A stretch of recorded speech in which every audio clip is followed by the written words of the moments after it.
자, 어쨌든 우리 조성철 후보 모시겠습니다. 후보가 아니라니까. 조성철 출정자 모시겠습니다. 네. 예, 안녕하십니까. 한평 군수 출마 예정자 조성철입니다. 예. 뭐 지금은 이제 민주당으로부터 완전히 자격마저 박탈 나간 상태라 굳이 뭐 출마 예정자라고까지 표현해야 될지도 모르겠습니다만은 아무튼 반갑습니다. 예. 자, 우리 일단은 조성철 후보는 누구인지 많은 구독자분들이 잘 모르시니까 좀 설명 좀 해주실 수 있을까요? 저는 이제 조선대학교 85학번인데요. 20대 절반은 민주화 운동을 했고요. 예. 또 절반은 한 3년 10개월 정도 그 감옥 생활을 했습니다. 민주화 투쟁 과정 중에. 그리고 이제 제적됐다가 복적돼서 학교 뭐 이제 석사학위까지 하고 경실련 우리민족 서로돕기 운동 등 시민운동을 하다가 오마이뉴스에 한 17년 정도 있었습니다. 그리고 이제 그 이재명 대통령님 또 한 5, 6년 전부터 계속 지지하면서 정치에 입문해가지고 4년 전에는 이제 한평 군수 후보로 또 출마한 적이 있고 이번에 이제 도전을 한 상황이었습니다. 네. 뭐 간단히 소개하자면 그 정도 이력을 가지고 있습니다. 그러니까 4년 전에는 한평 군수 후보로 예비 후보 등록까지 다 됐고. 예, 등록도 있고 그러니까 당에서 적격 심사도 다 받았고. 그렇죠. 네. 적격을 해줘야만이 민주당 후보는 예비 후보 등록을 할 수가 있습니다. 그래서 네. 당시 이제 자료를 보면 MBC라든지 방송에 조성철 예비 후보로 해가지고 예. 제가 활동한 이 기록이 있습니다. 그래서 분명히 이제 이번에 당에서 22년에도 부적격이니 이번에도 부적격이다. 이렇게 이제 뭐 정청래, 조승래, 권양엽, 박영중 그 소위 당권을 가지고 있는 사람들이 네. 제 지인들에게 그렇게 이야기를 했다는데 그래요? 전혀 사실이 아닙니다. 예. 거짓말 좀 그만했으면 좋겠습니다. 예. 자, 우선은 우리 이 영광에서 정청래 당대표에게 항의하시는 영상 먼저 보고 예. 가도록 하겠습니다. 예. 네. 정청래 때문이야.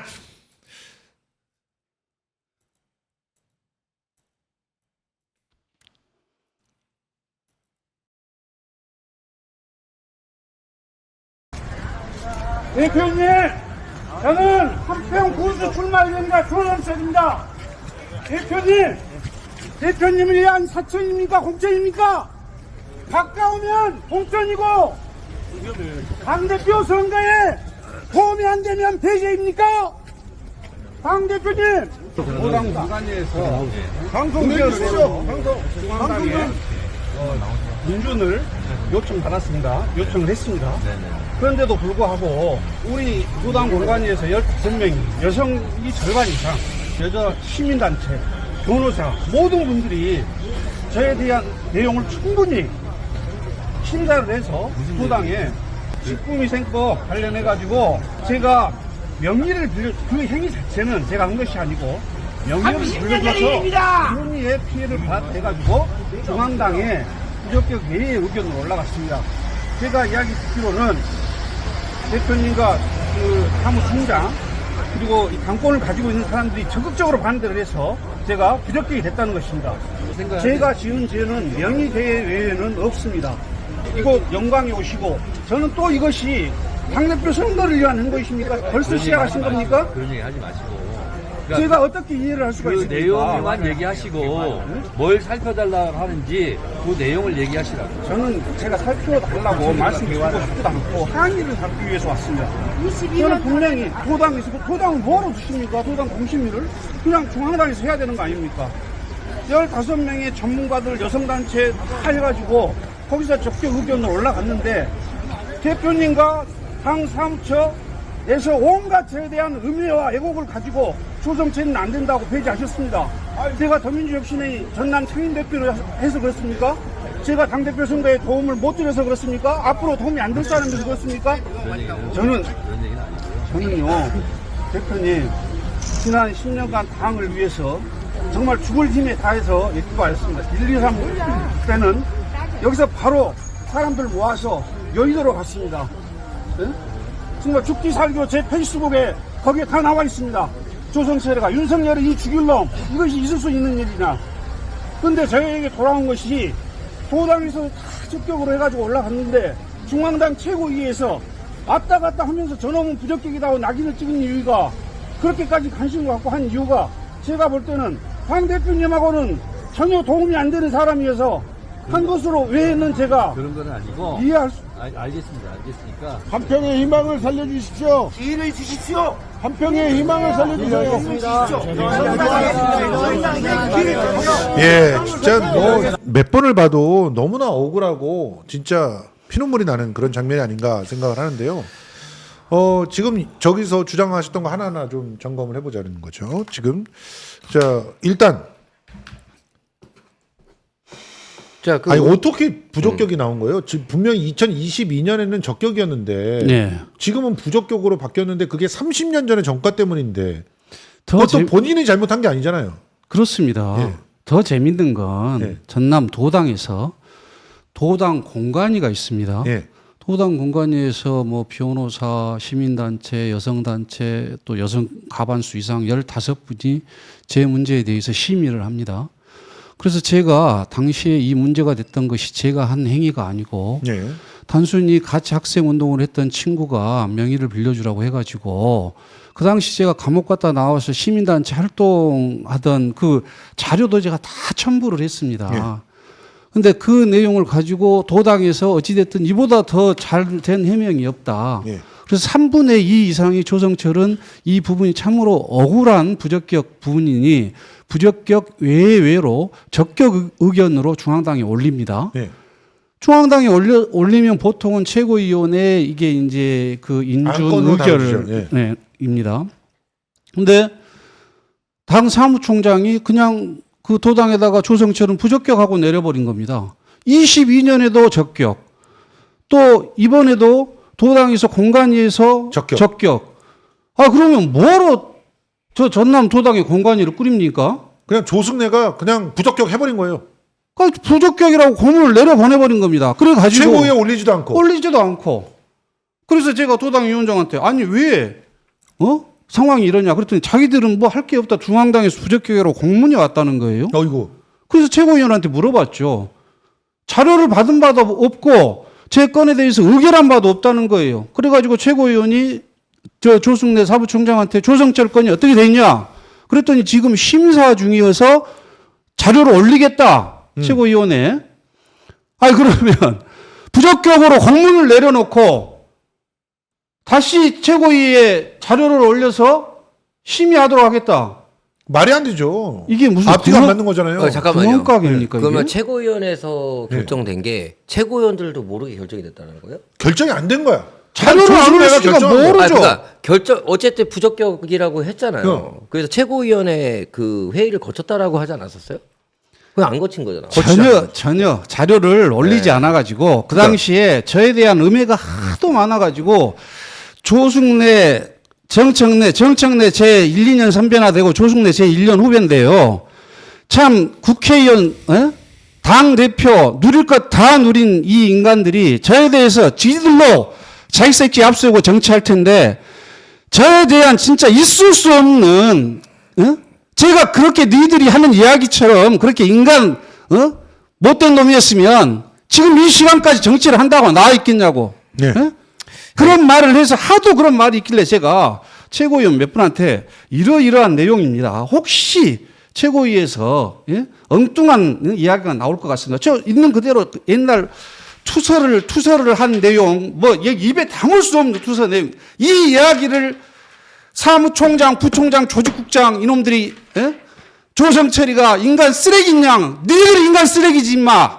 너희들 같으면 이 내용으로 정치하겠다고 나설 수 있어? 자, 그래서 여기서 일단 투서 내용을 보고 얘기합시다. 네, 투서 내용 보여주세요. 큐. 이런 진짜 네, 잠깐만 그 투서 내용 잠깐만 볼게요. 예.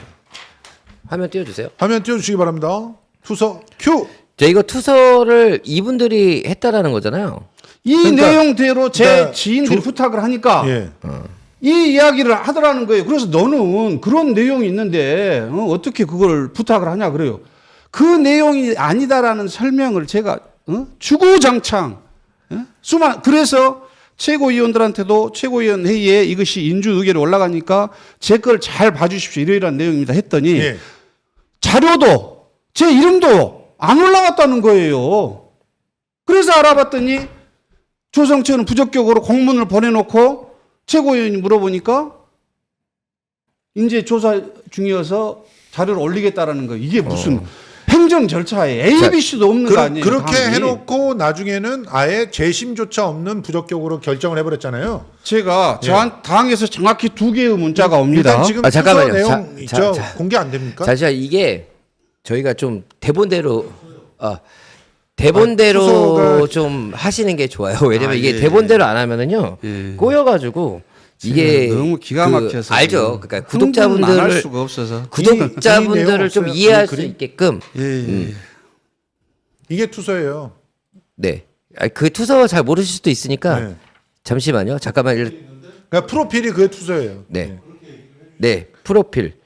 예. 자, 이게 보시고 다시 한번 얘기를 해볼게요. 제 그 결론은 이 프로필에 이 4명의 예비 후보자들에게 이런 투서가 들어왔다라는 거잖아요. 그런 의견들이 밑에 붙어 있는 네, 거죠. 그러니까 이런 의견들이 있는 건데. 이제 이 내용이 네. 그 상대방 네. 후보가 이러이러한 사람들이다 해가지고 이 사람들 프로필이 이렇다 하고 자, 저기 한번 보시죠. 중앙당에 투표를 한 거예요. 자, 근데 지금 여기 이상익, 이석형, 그다음에 김경자 이게 이분은 이제 22년 아, 네. 투서 내용이에요. 자, 이게 22년이에요? 예, 예. 22번이 아니고요. 예, 예. 근데 이 내용 그대로 그대로 올라온 다시 26년에 또 올라온 저를 거예요.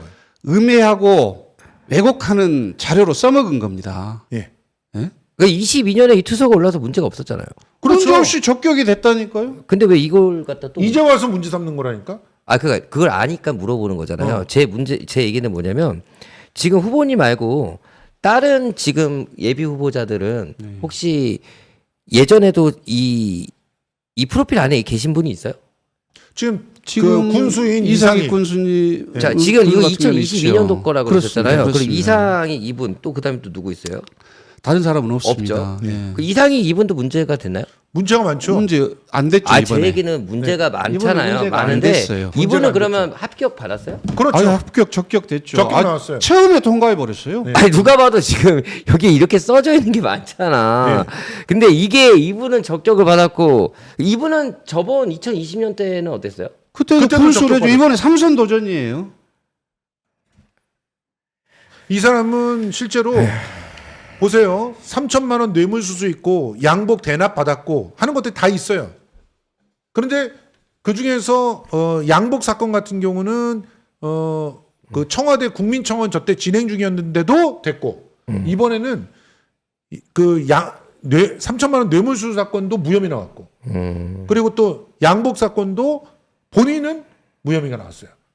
그러니까 지방 경찰들이 군수기 때문에 수사를 못 하는 거야. 자, 어쨌든 제가 보니까 이 문제가 됐던 사건은 2022년도도 아니고 그 전 한참 전에 있었던 일에다가 2022년도에는 문제가 없었어요. 그래서 접격을 받았는데 제 사건은 97년에 네. 30년 전에 있던 사건이에요. IMF 때. 그러니까 이거를 가지고 가서 지금 문제가 있으니 이걸로 부적격 판결을 받은 거잖아요. 네.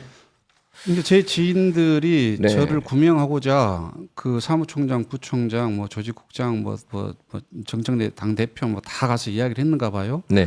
근데 공통적으로 2가지 이야기를 했다는 겁니다. 참 입에 담기도 그래서 제가 이 투서에 있는 내용하고 그 다음에 22년에도 부적격이었기 때문에 이번에도 부적격이다 2가지 이야기를 했다는 거예요. 그리고 뭐 다른 여타의 이야기들이 있는데 아마 투서에 관련한 여러 가지 이야기들을 했을 것 같은데 가장 뭐 쟁점화돼서 이야기한 내용이 이 2가지 내용인 거예요. 근데 말씀하셨다시피 지금 그 당시에 적격이었고 이번에 도당 심사에서도 부적격 외에 적격 의견으로 올라온 것이고 이 내용에 대해서는 제가 여기 자료가 있습니다만은 이 내용에 대해서 제가 명예훼손으로 고소를 합니다. 이 내용에 이때 당시에 대해서. 이렇게 투서했던 사람들을 예, 예. 그래가지고 이 출마자는 공인이더라고요. 그래서 네. 이걸 제가 다 입증을 해야 됩니다. 제가 한 행위가 아니었고 또 여기서 이야기하는 이 내용은 더더욱 판결문에나 아무 내용도 상관이 없는 내용을 덧붙여서 한 내용이거든요. 그래서 상대방이 명예훼손 200만 원의 벌금을 받습니다. 예?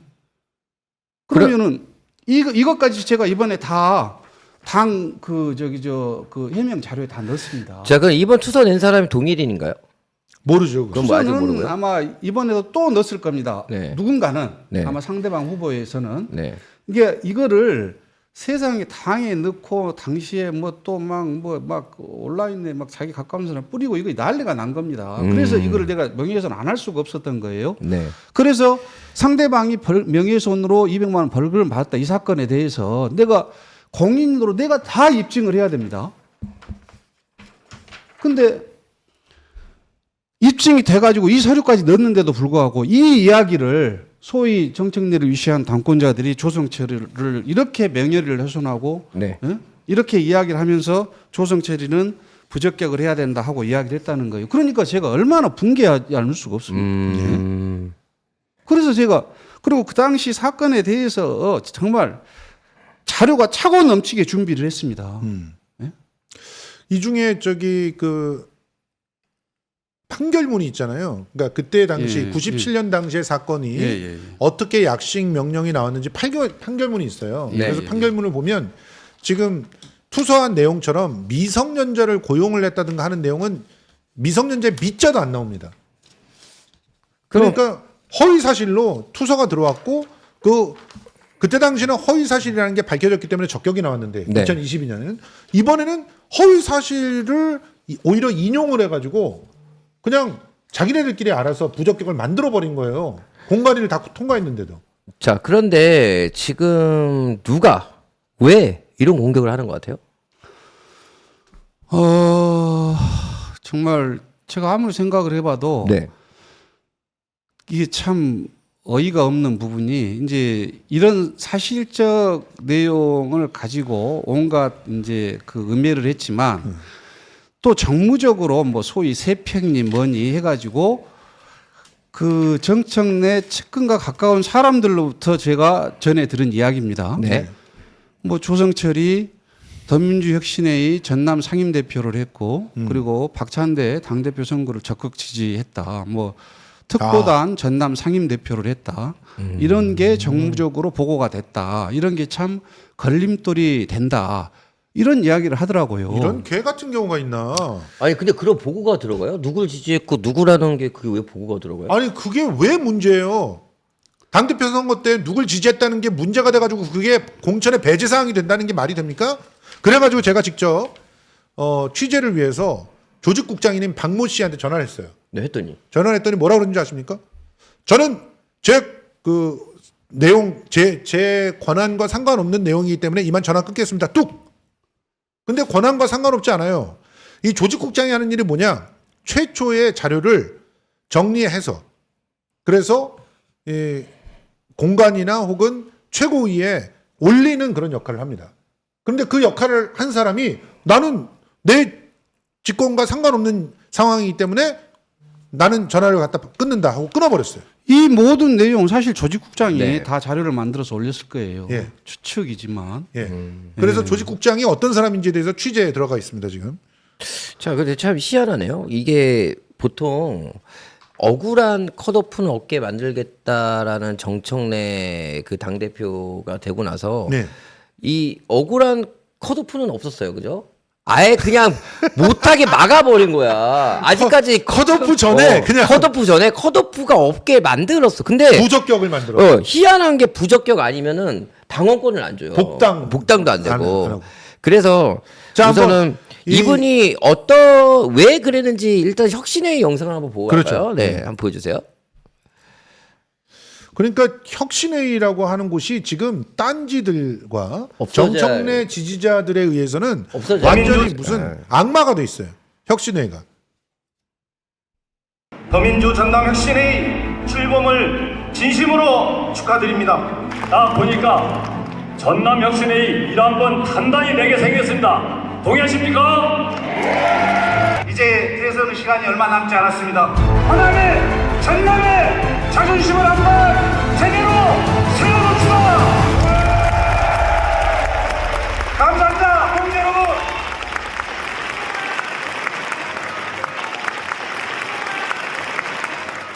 다 저렇게 열심히 이재명 정부를 만들기 위해서 노력을 했던 사람이에요.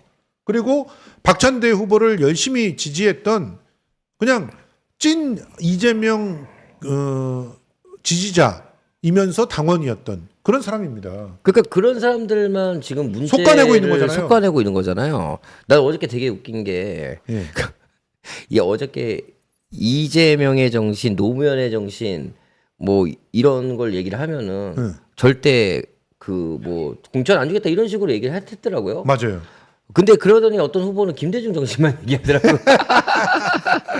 자, 근데 이게 사실 혁신이가 지금 굉장히 많이 공격을 받고 있어요. 이게 되게 웃긴 거거든요. 혁신이가 원래 이재명 대통령 같은 그런 분들을 만들어서 혁신을 만들고 새로운 정치를 하자라고 해서 만들어진 거잖아요. 예. 근데 이 혹시 잘못한 거 있지 않으세요? 혹시 정청래 당대표가 특보 줬는데 안 받고 막 그러신 거 아니야?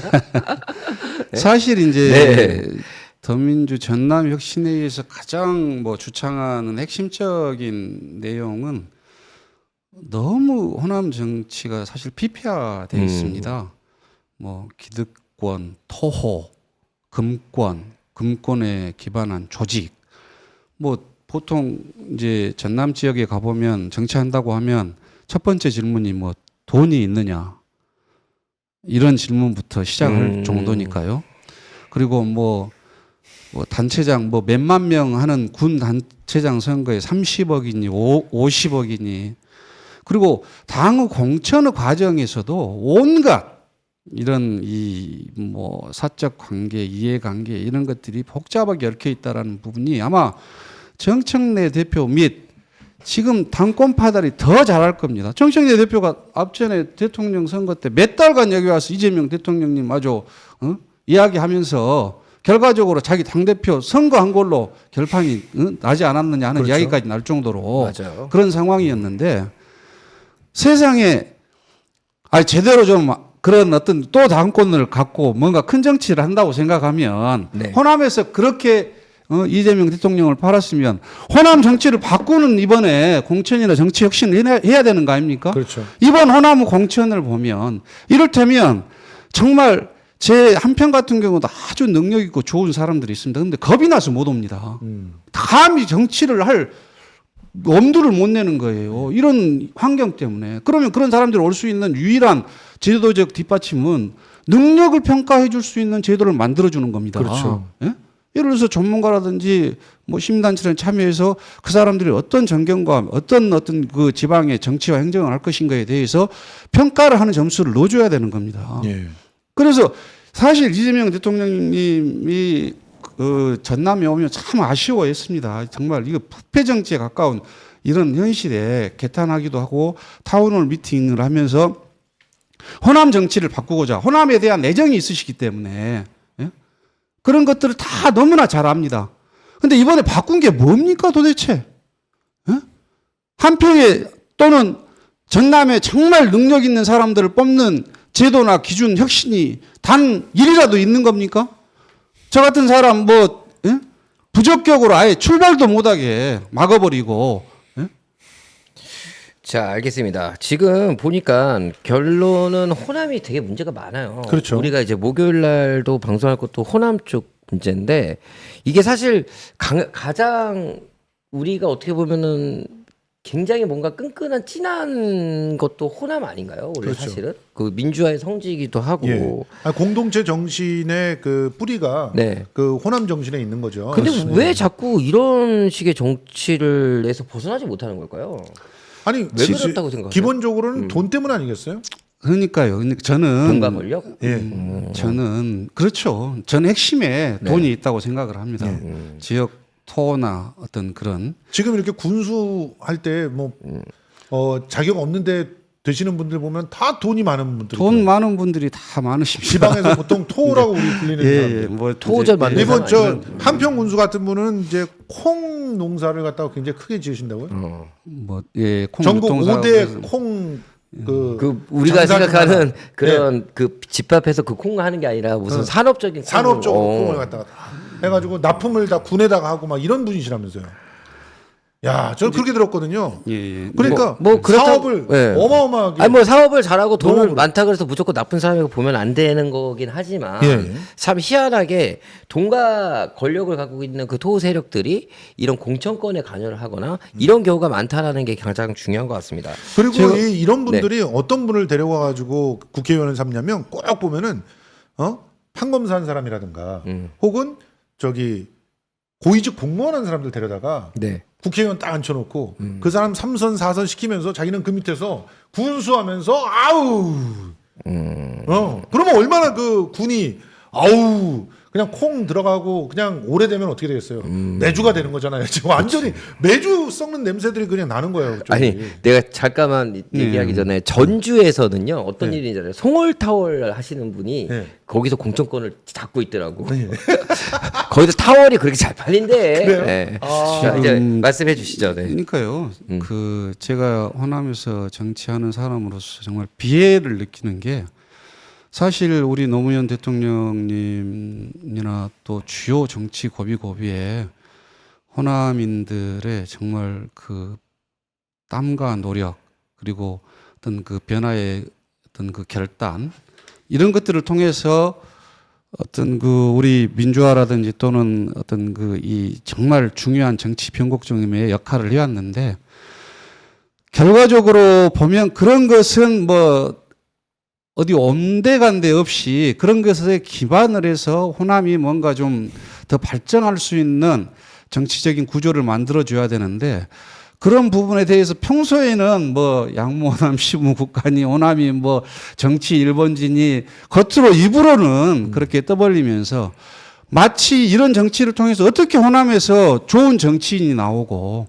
호남에서 지금 뭐 대선 후보가 거론된 지가 너무 오래됐지 않습니까? 네. 이렇게 정치를 중앙에서 엉망진창으로 하니까 아무리 좋은 정치인이 나와도 그 기반이 되는 지방 정치나 이런 과정에서 좋은 정치인들이 또 새롭게 태어나고 그 사람들이 성장하고 또 좋은 정치인이 났을 때 기반이 돼주고 이런 것들이 선순환 구조로 돼야 되는데 중앙 정치에서 좋을 때만 써먹고 또 이럴 때는 자기 줄 세우고 자기 권력을 찾기 위해서 중앙에서 찾기 위해서 이용하는 그러한 도구로밖에 호남이 쓰이지 않는 것이다. 정청래 대표 정말 이번 호남 이 공천하는 과정에서 보면 당신이 너무나 이 내용들을 잘 알고 있을 텐데 한번 가슴에 손을 얹고 한번 자신을 돌아봤으면 좋겠어요. 그렇죠. 내가 못 돌아봐요. 네. 그 지금 돌아볼 정신이 없어. 지금 앞에도 못 걸어다니는데 뒤로 어떻게 돌아가.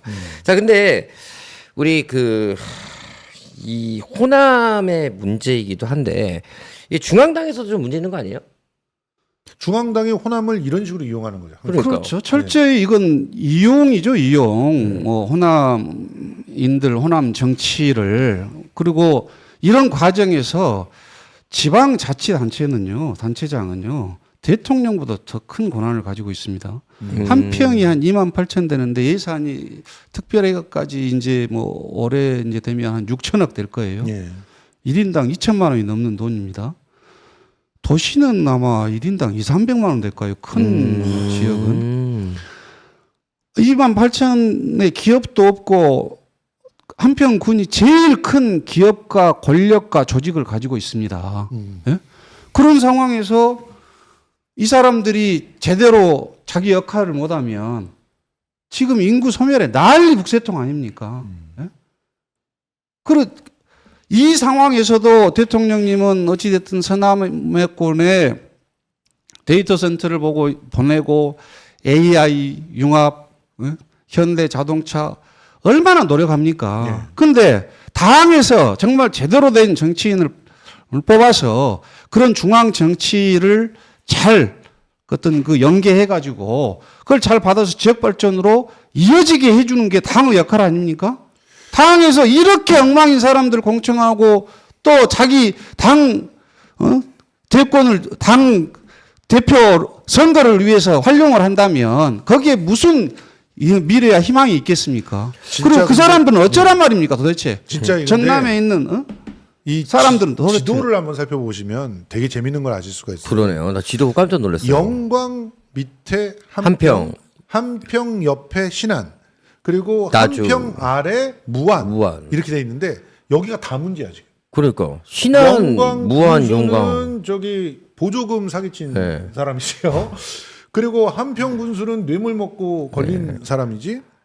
그다음에 신안 군수 같은 경우는 지금 바구량이에요. 와. 이 신안이 바로 가거도에다가 방파제 설치해놓고 네. 그래놓고 거기서 뭐 엄청나게 빨대로 빨아먹는다는 바로 그분. 그리고 이번에 그 뉴탐사에서 보도를 했지만 네. 이 해안이 특별히 피오르드식 해안이지 않습니까? 네. 이 해안들을 개간해가지고 그 개간으로 땅을 갖다가 엄청나게 해서 그 이득을 볼 수 있게끔 만드는 그런 비리를 지금 저질렀다고 의혹이 나오고 있는 곳이 바로 또 이 신안입니다. 거기다가 무안으로 내려가면 또 무안은 이 군수가 음주운전을 2번을 했는데 처음 했던 음주운전에서는 사망사고가 났던 그런 사람이에요. 그리고 지금도 역시 또 부정부패로 굉장히 문제가 돼 있는. 그리고 목포로 가면은 또 목포에서 지금 거론되는 분 중에서는 성비위 있는 분들이 있고. 야, 근데 한평군이 굉장히 어떻게 보면은 도시는 작은데 또 넓어요. 되게 네. 넓고 여기에 정말 좋은 사람이 있어야 된다고 생각을 하는데 아, 이거 진짜 문제다. 그죠? 재밌는 것은요. 네. 면적으로 보면 네. 서울 면적에 거의 맞먹습니다. 그렇습니다. 시골 군이 예. 2배, 3배 되는 군도 있어요. 맞아요. 서울 면적에. 그러면 지역 발전이라는 게 지방 균형 발전이라는 게 우리 지금 이 시대에 얼마나 중요한 담론입니까? 네. 대통령께서도 얼마나 이렇게 고민하고 여기에 정말 그 온 힘을 다해서 뭔가 미래 비전을 만드는데 핵심 과제로 하고 있는데 네. 지역이 이렇게 공천해가지고 지역 발전이 어떻게 있겠어요? 예전에요. 참 진짜. 그러니까 이걸 정말 이 상황에 대해서 과연 정청래 대표나 지금 당권파들이 과연 어떻게 책임을 질 수 있을 것인가 이런 생각이 들고요. 제 문제에 관련해서도 아까 중앙당 이야기하셨잖아요. 네. 저한테 문자가 이번에 2번 왔습니다. 네. 한 번은 네. 부적격이 돼서 48시간 내에 재심을 하라는 문자가 왔습니다. 그게 3월 며칠 나온 거죠? 제가 그때 그게 지금 문자 3월 받으신 게 있으면 3월 5일 날 3월 5일 11시에 날. 왔습니다. 3월 5일 날 11시에 예, 48시간 48시간 내에 재심을 하라고 재심을 왔습니다. 신청하라. 예. 이렇게 나왔죠? 예. 근데 두 번째 문자는 며칠 날 온 거예요? 이게 놀랍게도 3월 9일 날 왔어요. 이틀 예, 9일 날 3월 9일 날. 그러니까 3월 5일 날 이 48시간 내에 신청하라 그랬잖아요. 그러면 며칠까지 기다려 줘야 됩니까? 그 3월 5일 날 오전 11시니까 네. 3월 7일 날 오전 11시까지 기다려 줘야 되잖아. 네. 그럼 그때 재심을 갖다 신청을 했다면 그럼 그 재심을 신청한 걸 가지고 그 따져보는 시간이 최소한 일주일은 걸려야 되잖아. 근데 3월 9일 날 재심 필요 없다고 그냥 결과를 내버렸어. 아, 그 재심 신청을 했는데 하라고 해놓고서 신청을 하니까 하지 말라? 미친놈들인데? 아니 거의 무슨 뭐 북한장- 정청래 대표가 뭐 전지전능한 신입니까? 아 요즘 사심제 하자고 이야기하잖아요. 네. 헌재까지 하도 이제 어떤 그 야. 그냥 그렇게 얘기한 거예요. 3월 그 5일 날 48시간 내에 재심 신청하라 그랬잖아. 신청한 서류에서 조성철 이름 나오니까 이 새끼 빼!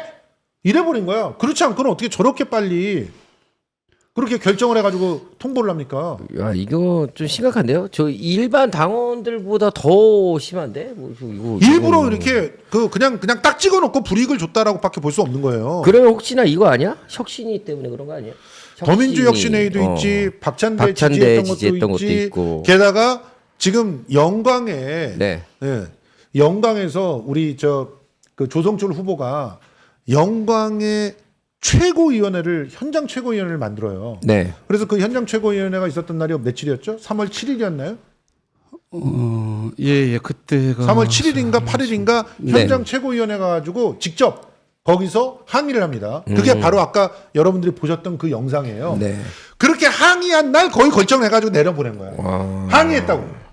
그날도 네. 그날도 예. 아니 당 대표가 아니 자기가 통합 특례 시위에서 뭘 얼마 이재명 대통령께서 어찌됐든 간에 광역 행정 통합 특례 시 관련해 가지고 얼마나 공을 들이고 있습니까? 지역 균형 발전을 위해서. 예. 그걸 통해서 지자체 간의 어떤 분절을 극복을 하고 뭔가 광역 단위의 발전 계획을 세우고 각기 지역의 특성에 맞게 예. 그리고 또 그렇게 통합됐을 때 중앙에서도 뭔가 밀어줄 수 있는 좋은 조건들이 되기 때문에 조직도 효율화시키고 예. 여러 가지 측면에서 대통령께서 그렇게 해서 지금 적극적으로 추진해가지고 그 결과가 나오는 과정 아닙니까? 그렇죠. 그런데 그걸 가지고 한평 영광에 전남도 영광에 와서 그 기자회견을 하면서 한 것이 예. 자기가 거기 영광이 자기 최측근 군수님 아닙니까? 그러니까 거기 콕 집어서 영광에 가서 최고위원회를 한 것 자체가 그 군수를 밀어주려고 했던 거다. 그렇게 보이잖아요. 거기에 와서 하고 또 출마 예정자를 불러서 비공개로 전부 다 줄을 세워서 사진을 찍어요. 출마 예정자들. 예. 그 같이 안 찍으셨어요? 제가 그걸 보고 있다가 악을 썼습니다. 여기서 참 그게 선거 개입이지. 하고 제가 선거 개입. 악을 썼습니다. 아니 지금 100여 명 넘게 뭐 그냥 뭐 보류를 때리고 뭘로 그걸로 해가지고 아주 뭐 후보자들 이렇게 먹이고 힘들고 하는 과정에서 자기는 와가지고 거기서 자기 공인량 뭐 내세우면서 기자회견을 하면서 거기서 출마 예정자를 줄을 세워서 사진을 찍어요. 지금 이 경선의 과정에 이게 얼마나 기가 막힌 일이냐면 진짜 정청래라고 하는 사람이 인지도가 있기 때문에요. 예를 들어서 그냥 연예인처럼 그 지역에서 어르신들은 취급을 한단 말이야. 와, 남진 왔다 이런 것처럼 정청래 왔다 이렇게 생각하거든. 그런데 정청래가 자기 패거리들에게만 미리 귀띔을 해가지고 쭉 불러가지고 비밀스럽게 들어가서 거기서 사진을 찍고 있는 거야. 그러면 이 사람들은 그 사진을 갖고 그 다음부터 걸어. 현수막 만들어가지고 걸어. 그러면 무조건 정청래가 찍은 사람이 저 사람이요. 아 이번엔 저 사람 찍으면 되겠네. 아 다음에 저 사람으로 다 통일하는겨. 이렇게 되는 거야. 이런 걸 만들려고 그 짓을 하고 있는 걸 보니까 눈이 정말 피눈물이 날 수밖에 없는 너무 거지. 모시겠으면 제가 이게 선거 개입이에요 이게. 악을 썼겠습니까? 그 자리에서 그 수많은 사람들의 이래놓고 자리에서. 개파 정치하지 말라고 박찬대를 공격해 이 딴지새들아. 자, 알겠습니다. 개파 정치에 아주 정말 가장 저열한 수준을 보여준 게 바로 이거야. 자, 근데 이 정도로 심각한데 자, 거기서 저 네. 참고를 하나 더 추가하자면 그렇게 하고 있을 때 옆방에서는 박지원이 그러고 있었어. 박지원이 강명희를 찍는 사람만 나한테 와 사진 찍어줄게 이러고 있었다니까.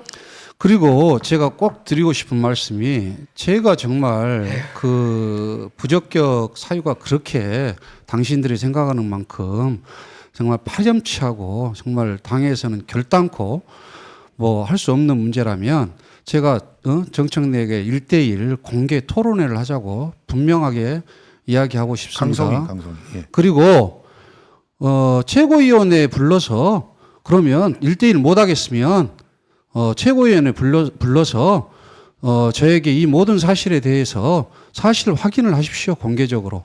그러면 제가 가서 제 이 모든 걸 그리고 저를 그 음해했던 그 쓰레기 같은 짓거리, 당신들이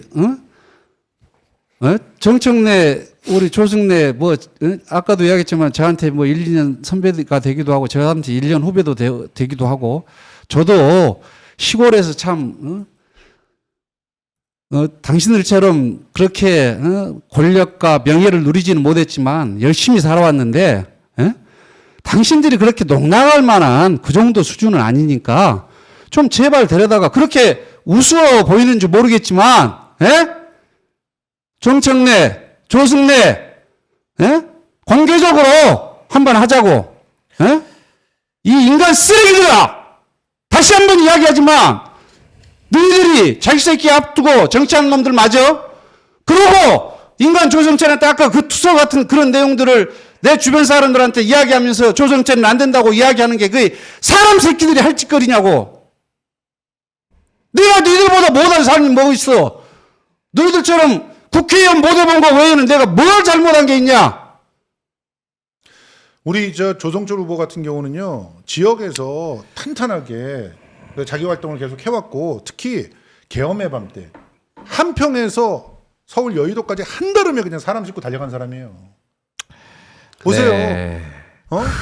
계엄 사태 후 아침에 국회 앞입니다. 분노가 가라앉지 않은 다수의 국민분들이 밤을 새우고 아침까지 시위를 이어가고 있습니다. 윤석열의 황당한 계엄 선포는 국가 위신을 땅에 떨어뜨리고 온갖 위법과 탈법, 내란, 친위 쿠데타를 한 행위입니다. 윤석열을 즉각 대통령 자리에서 끌어내려야 합니다.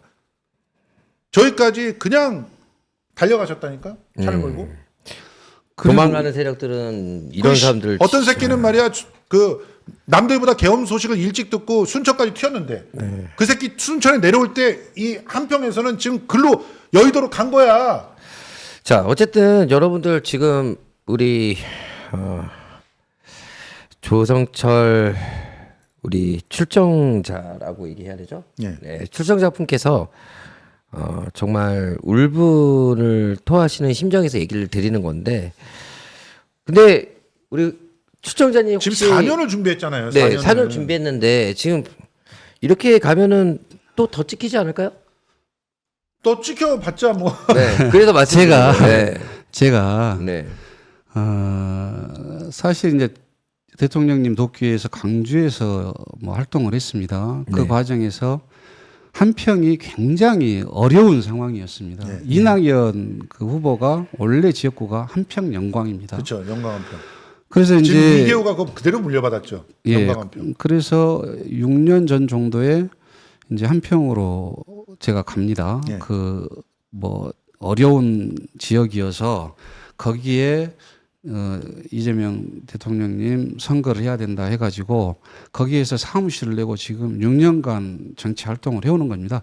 이제 처음에는 대통령님을 돕기 위해서 갔는데 가서 이제 사무실을 내고 활동하는 과정에서 그때는 한 3만 명 정도 됐습니다.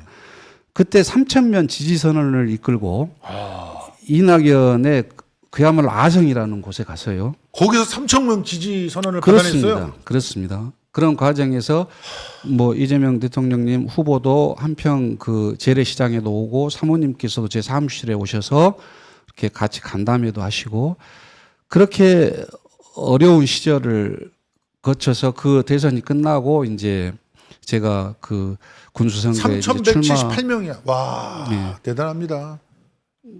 군수 출마에 또 이제 그 과정에서 한평이 너무 낙후되어 있는 겁니다. 예.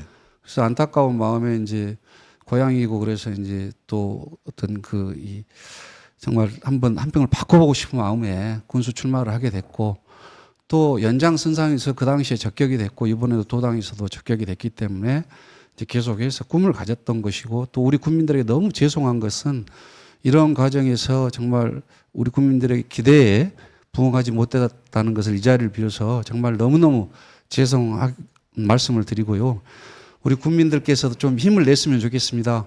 앞으로 정치 바뀔 거라고 저는 생각을 하고 제가 지금 이렇게 하는 것은 정말 정청래라는 사람이 다시는 또 다시 8월 달에 당대표가 돼서는 안 됩니다. 우리 호남 정말 민들이 이 사실을 꼭 직시해 주셔야 되고 호남의 발전을 위해서는 이런 정치꾼들이 호남을 피폐하게 해야 되는 걸 꼭 막아야 됩니다.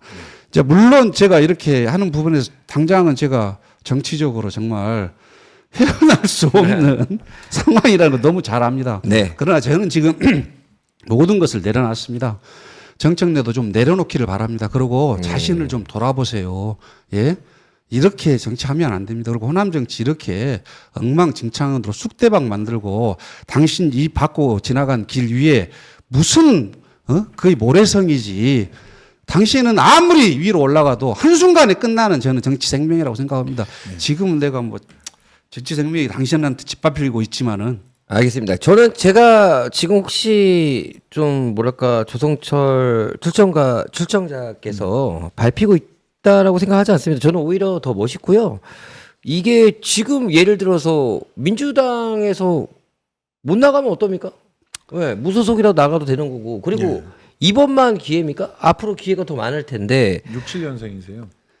왜 6, 7년생이라도 하실 수 있죠. 더 뭐 다음에 하실 수 있는데 근데 제가 봤을 때 뭐냐면 어쨌든 만약에 이렇게 지금 처음으로 정청래 당대표에 대해 이렇게 비판하신 분이 처음인데 저는 아주 이런 분들이 많이 나왔다라면 정청래가 이렇게 독단적인 정치를 못했을 거라고 생각하거든요. 그렇죠. 근데 다들 안 나오세요. 그래서 제가 막 후보님 말고도 여러 후보님들 만나면서 연대해야 된다 이렇게 얘기를 하고 있는데 한번 물어보고 싶습니다. 만약에 끝까지 네. 이게 그 부적격이 나온다. 네. 그러면 어떻게 하실 거예요? 이미 끝까지 부적격은 나왔습니다. 그러니까 포기하실 거예요? 아니면 무소속 나가실 거예요?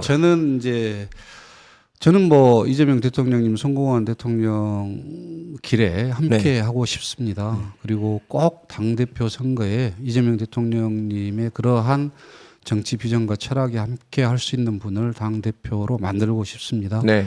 그리고 그 과정에서 꼭 이재명 대통령님 꼭 닮은 대통령 그런 분을 정권 재창출을 하는데 밑거름이 되고 싶습니다.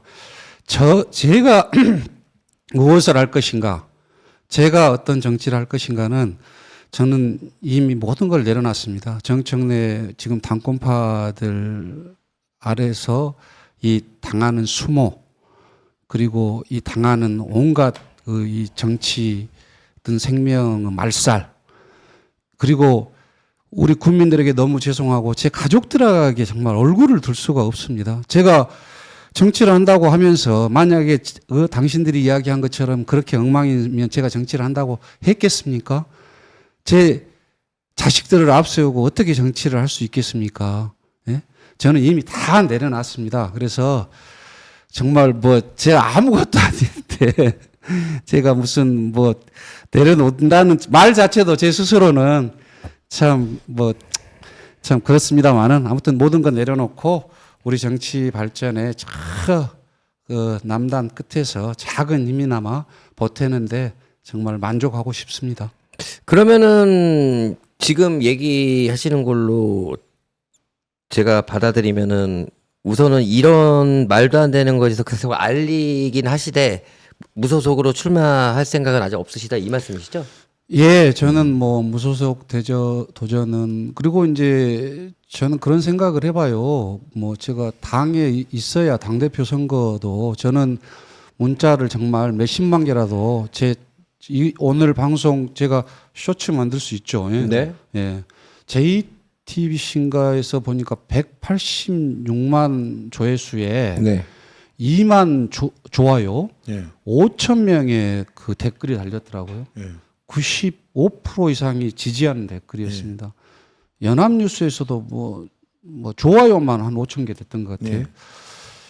저는 이걸 가지고 죽기 살기로 제가 아무튼 한번 정청래하고 한번 싸워볼 생각입니다. 그리고 이런 정치가 계속 돼서는 안 되기 때문에 당 내에서 제가 명분 있게 우리 당원 동지들 그리고 호남민들 또 이 영상을 보는 많은 분들에게 정치가 어떻게 바뀌어야 되는가에 대해서 호소하고 싶습니다.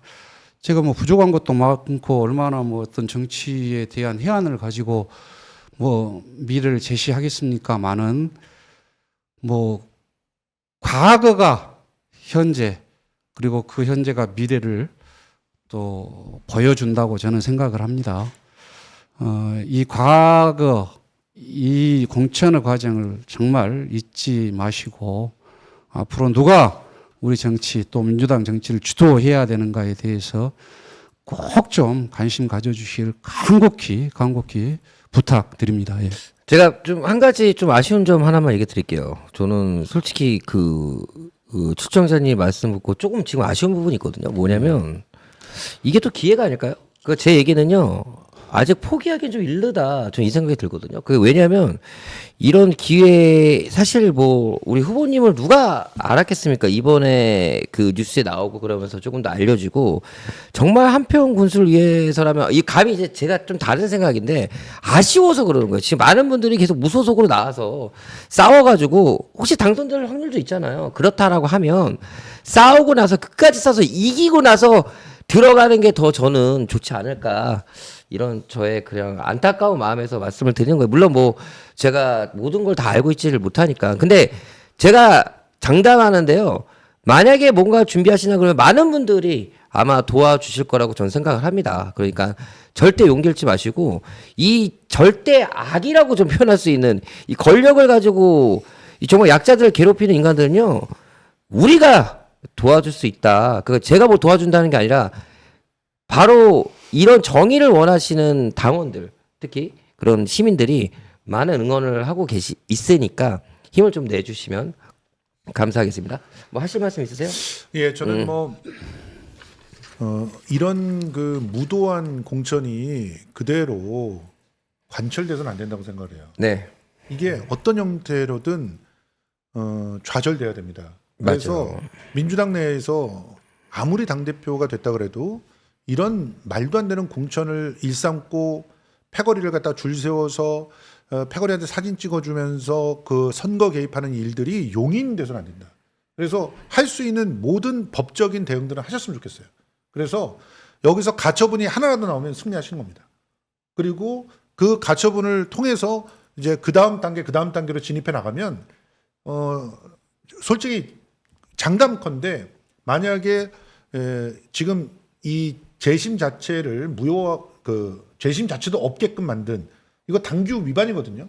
당규를 위반했기 때문에 그걸 근거로 해서 가처분해서 만약에 승리를 하시면 재심 절차도 진행돼야 되지만 당대표는 사퇴하라고 주장할 수가 있고요. 당대표의 입지를 근본적으로 흔들 수 있는 그런 기회들이 옵니다. 그리고 선거 개입에 대해서는 이거 부정선거로 얼마든지 그 문제 제기를 할 수 있다고 생각을 해요. 이런 식으로 선거 개입하면 안 됩니다. 맞아요. 당대표가 가서 손들어주는 선거가 어디 있어요. 그리고 나중에 꼭 방송 끝나고요. 저희 댓글창을 꼭 보셔가지고 실시간 동안 얘기할 동안 어떤 분이 어떤 이야기 했는지 한번 둘러보시면 더 큰 용기가 나실 것 같고요. 저는 근데 이런 생각이 들어요.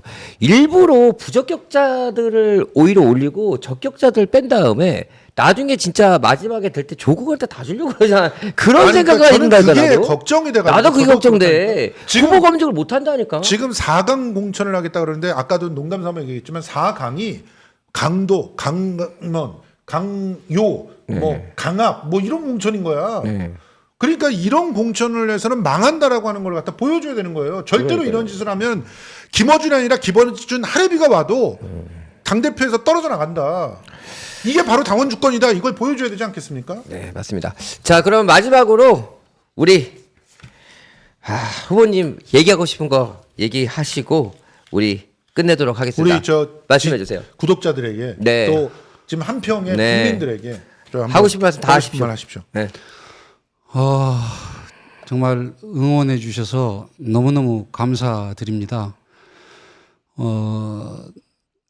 정말 가능하다면 아무튼 법적인 조치도 제가 뭐 내려가서 곧바로 힘을 얻어서 법적인 조치도 해보도록 하겠습니다. 그리고 한평 국민 여러분 너무나 죄송합니다. 저에 대해서 너무나 많은 애정과 사랑을 보내주셨는데 거기에 부응하지 못하고 이렇게 또 좌절하게 돼서 제가 우리 한평 국민 여러분들 너무나 많은 정책 공약 말씀드리고 제가 참 뭐 귀찮을 정도로 문자나 SNS를 통해서 저의 이 고민들 토로도 하고 비전도 말씀드리고 했는데 그 부분을 약속 지키지 못해서 죄송합니다. 하지만 그런 부분들이 실현될 수 있도록 제 노력은 계속 될 겁니다. 저는 이제 한평에 저희 어머님 아버지 한평에 정말 65세 이상이 절반 이상입니다. 허리 다리 손가락이 농사를 지으시면서 성한 분이 단 한 분도 없습니다. 손가락이 다 굽어 있고 정말 그 시골에 가서 보면 눈물이 납니다. 그런 분들을 위한 소중한 정치를 꿈꿨고 그분들 손을 잡으면서 제가 정말 여기서 역할을 할 수 있었으면 얼마나 좋을까 하는 간절한 마음이 있었습니다마는 정말 이 무도한 정치 현실에 이제 그 꿈을 접으려고 합니다. 너무 가슴이 미어지고 눈물이 나는데요.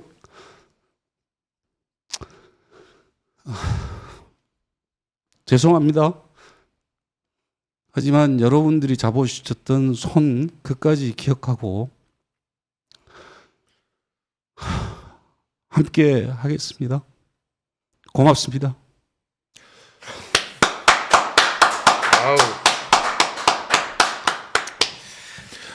이렇게 내가 더 눈물이 난다. 이렇게 당원 동지들을 모욕하고 짓밟는 파시스트는 민주당에서 사라져야 됩니다. 그런 자들을 끌어내리는 것이 지금 민주당에서 관철돼야 될 민주주의라는 거 다시 한번 말씀드리고요. 우리는 주인의 도덕으로 살아야 된다고 함동균 평론가가 얘기하지 않았습니까? 우리가 진짜 주인이 되는 길은 우리들에게 노예를 강요하는 자를 끌어내리는 것입니다. 아 정말 제가 방송하면서 눈물 흘려보는 것도 처음이네. 네.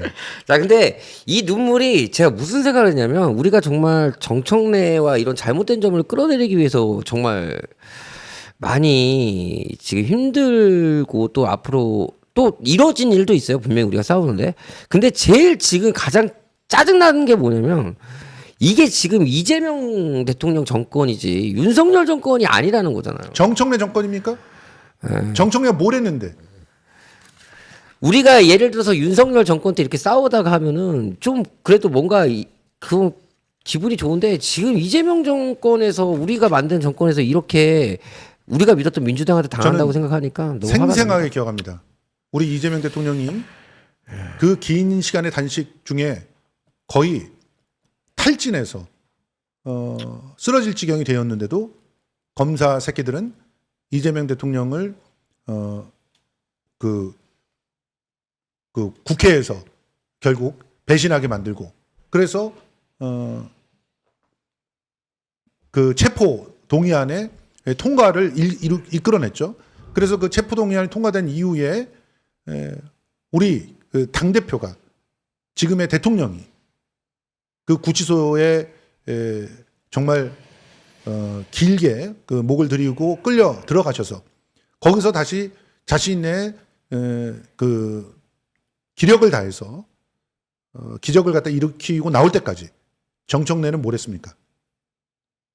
그때 수석 최고위원이었습니다. 뭘 했냐고요? 기억나게 해드려요? 전해철과 쳐 웃으면서 나왔죠. 체포동의안 통과됐을 때. 그리고 그 이후에 12시가 넘을 때까지 구치소에 나타나지 않았습니다. 분위기가 이상해지고 주변 기자들로부터 구속영장이 기각될 것 같다라는 소문이 돌아서 현장에서 그 밤샘을 그 강화하고 집회를 열고 있던 저희들이 마음속에 그 희망이 피어나오고 있던 그 시점에 기어 나왔습니다. 최고위원들 이끌고. 자, 그 사실을 기억해 주시길 바라고요. 네. 여러분들이 대통령을 그 자리에 있게 만들었지 정청래가 만든 게 아닙니다. 맞습니다. 그러니 지금 자가 저런 권력을 누릴 자격이 없습니다. 빨리 끌어내리도록 하겠습니다. 자, 이 모든 게 다 누구 때문이라고? 정청래 때문이야. 정청래 때문이야. 자, 끝내도록 하겠습니다. 감사합니다. 물러갑니다.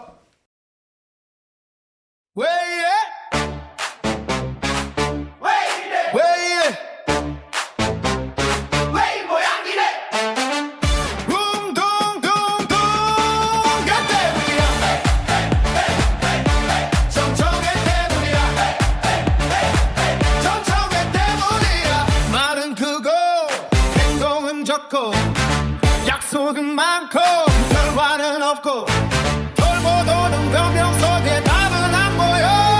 정청래 때문이야. 뉴스 틀면 또 그 얘기. 해명은 늘 비슷해. 답답한 이 상황이 계속 반복돼. 정청래 때문이야. 해 때문이야. 정청래 때문이야. 자꾸 막히는 건 그 때문이야. 정청래 때문이야. 정청래 때문이야. 이 모양 낸 건 정청래 때문이야. 그 때문이야. 정청래 때문이야.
조사를 해봤어요. 최종 학력이 국졸이었어요. 초등학교. 사실은 이재명 지사 저도 별로 생각하고 싶지 않아요. 그냥 이렇게 싫어요. 이재명 지사 생각하는 것 자체가.